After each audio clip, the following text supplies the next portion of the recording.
De Brabander is een wijk die nog volop in ontwikkeling is. Huizen worden nog steeds bijgebouwd, maar één ding ontbreekt nog steeds in de plannen. Dat merkt de bewoonster Andrea Disco en haar hond Zwiebertje.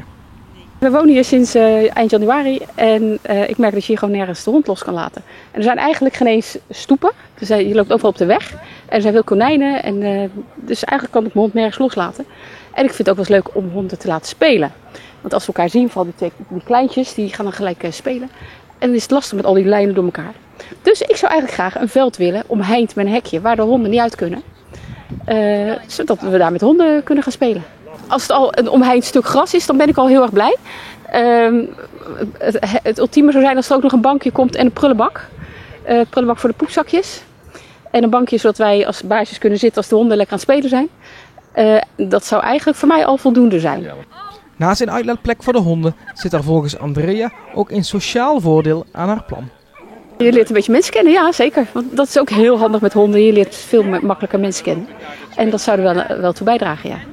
Andrea kan rekenen op vele medestanders. Ik heb het al tegen diverse mensen gezegd dat ik dat plan heb om dat bij de gemeente aan te kaarten. En iedereen vindt het een goed plan. Alleen dat aankaarten bij de gemeente, dat is tot nu toe nog niet echt van gekomen. Druk, je kent dat. Ja. Maar dat zat nog wel in de pijplijn.